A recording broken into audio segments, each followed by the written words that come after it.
Bonjour à tous les membres de casting.fr. Aujourd'hui, je suis avec Valentin Spitz. Valentin, bonjour. Bonjour Anne. Voilà. Valentin qui est chroniqueur sur différents médias, radio, sites web. Mais aujourd'hui, Valentin, vous venez nous présenter votre ouvrage que vous avez coécrit. Voilà, sur notre ministre des droits des femmes et également porte-parole du gouvernement, Najat Vallaud-Belkacem. Alors justement, Valentin, parle-nous de cet ouvrage. Comment vous est venue cette envie et l'écriture? Ce qui nous intéressait au départ, c'est les nouvelles générations politiques. On avait envie de faire un ouvrage pour raconter comment elles étaient, si elles étaient différentes de leurs aînés ou pas, quelles étaient leurs particularités, etc. Et on trouvait que Najat Vallaud-Belkacem était intéressante. On l'avait rencontrée justement dans une émission que j'anime avec Véronique Bernem, ma co-auteure, qui est une rencontre entre un groupe de rock et une personnalité politique. Et ce jour-là, on a rencontré Najat Vallaud-Belkacem en janvier. Et on a trouvé qu'elle avait un truc, elle a chanté en direct à la radio, elle chantait La vie en rose. Une certaine modernité. Ouais. Et donc en sortant, on s'est dit, bah tiens, pourquoi pas faire un pari sur elle. Notre éditeur nous a dit banco, c'était en janvier, on s'est dit, tiens, allez, on parie, si la gauche gagne, elle va monter.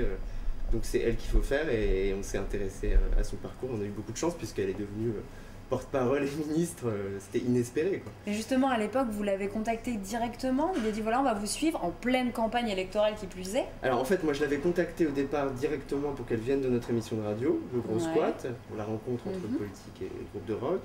Et ça s'est super bien passé, donc à la fin, je lui dis est-ce que ça vous intéresserait un livre sur vous, on pourrait vous suivre, raconter votre parcours et en même temps vous suivre pendant la campagne.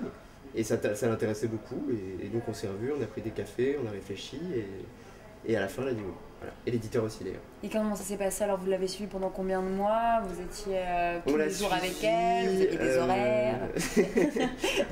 On l'a suivi du mois de février jusqu'au mois de juillet. Donc pendant toute la campagne, les réunions publiques, les meetings, les réunions... on a déjeuné avec elle, elle nous racontait au fur et à mesure comment ça se passait. On a beaucoup vu aussi ses adversaires politiques et tous ceux qui ont jalonné son parcours. Et du coup, ça nous a permis de voir son ascension jusqu'au pouvoir, d'être là après la victoire de Hollande pendant la semaine qui précède le moment où il choisit son gouvernement, de voir son téléphone qui sonne, les gens qui commencent à s'approcher d'elle, l'odeur du pouvoir, quoi. Bien sûr. D'essayer d'observer si ça la faisait changer ou pas, si elle avait la grosse tête ou pas, enfin, vous verrez dans le bouquin, mais... Et puis finalement, elle devient ministre. Et donc, du jour au lendemain, on se retrouve face à quelqu'un qui a 50 personnes sous ses ordres, qui est dans un ministère, qui est porte-parole du gouvernement, alors qu'une semaine avant, elle faisait campagne à Lyon dans une Citroën pourrie, quoi. Donc c'est ça qui est intéressant aussi, c'est le décalage, quoi. Après le pouvoir. D'accord. Et justement, alors, comment vous avez dû démarcher, je pense, les maisons d'édition? Tout de suite, on vous a soutenu? Parce que comme on le disait, voilà, de base, vous êtes chroniqueur, vous travaillez en radio, pour des sites internet. Alors quand on a un peu cette image, entre guillemets, alors on va en parler justement, parce que c'est un milieu parfois un peu fermé sous l'édition, les auteurs.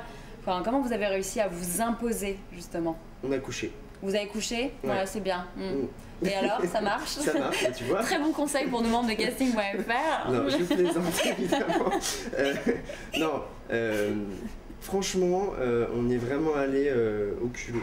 Ouais. C'est-à-dire qu'on avait envie, enfin je parle pour moi mais aussi pour ma co-auteure, qu'on a envie d'écrire depuis super longtemps, c'est vraiment notre truc. Donc on attendait d'avoir la bonne idée, tout simplement on les a appelés, on a demandé d'avoir un rendez-vous, ça a pris du temps, puis on a eu le rendez-vous. On est arrivé, l'éditeur nous a dit de toute façon c'est non, je ne peux pas faire ce projet, et puis en fait on a tellement sympathisé qu'au bout d'une heure il est sorti en nous disant bah c'est oui. Et du coup, on l'a fait. Mais ils y croyaient, ils ont eu envie de faire un pari. Au début, ils avaient peur parce qu'ils se disaient la gauche va pas gagner, etc. Et à la fin, ils se sont dit, bah tiens, ils sont intéressants ces deux-là, le sujet est bien, on prend le risque, on y va, et même si la gauche perd, voilà, ce sera moins intéressant pour nous, mais enfin, quand même. Et le livre est sorti, là, va sortir? Ouais, il est sorti il y a quelques jours. Bon, qu'est-ce qu'on peut vous souhaiter alors? Beaucoup de succès? Oui, beaucoup de... Et du coup, envie peut-être de refaire ce même type d'ouvrage, de continuer là-dedans, parce que vous continuez vos activités de chroniqueur et de journaliste. Ouais. Mais du coup, est-ce que là, justement, il y a une autre personnalité toujours politique que vous avez envie de suivre, ou vous avez envie de vous diversifier? pourquoi pas après, nous, justement, on essaie de ne pas se mettre dans des cases, parce qu'on est dans un pays où il y a beaucoup de cases. Voilà. Et donc, on n'a pas envie du tout de se dire voilà, qu'on est journaliste politique ou de se la péter à ce niveau-là. On essaie vraiment d'être dans une démarche de un peu de citoyen lambda, un peu genre tiens, on va aller voir ce qu'il y a derrière. Rencontrer des gens, pas avoir d'idées reçues sur la personne, mais faire une enquête, rencontrer un maximum de personnes et à partir de là se faire notre avis. C'est pas un avis Wikipédia. Donc pour les autres personnalités dont on pourrait s'occuper, on va faire la même chose, on va regarder à droite, à gauche, dans tous les partis ce qui peut être intéressant, et puis pourquoi pas aussi aller vers des gens qui sont pas politiques. Tout à fait. Voilà. Bon, et ben écoutez, est-ce que là, j'aimerais bien peut-être que vous donniez votre avis, peut-être un petit conseil justement à nos membres chez casting.fr. Donc voilà, vous avez votre instant caméra, c'est à vous. Valentin, si vous avez un conseil, voilà, comment on passe de chroniqueur à auteur, est-ce qu'il y a des astuces? On parlait tout à l'heure de culot. C'est super difficile ce que vous demandez là.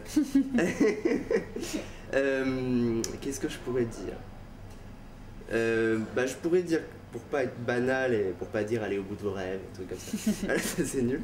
Je pourrais dire que si on a une ambition, une envie d'écrire un livre, de jouer dans un film, de faire des chansons, etc., il faut y penser tout le temps, quoi. Il faut y penser du matin au soir, il faut y penser de 7h à minuit, il faut travailler tout le temps, il faut faire marcher son réseau, il faut rencontrer des gens, il faut lire, voilà. Mais ça doit être une obsession permanente et je pense que si on n'a pas cette obsession permanente-là, c'est pas la peine de le faire parce que ça marche pas.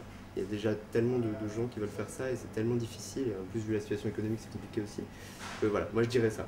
Voilà, de 8h à 2h du matin. Pour citer un grand chanteur, il faut avoir l'envie d'avoir envie.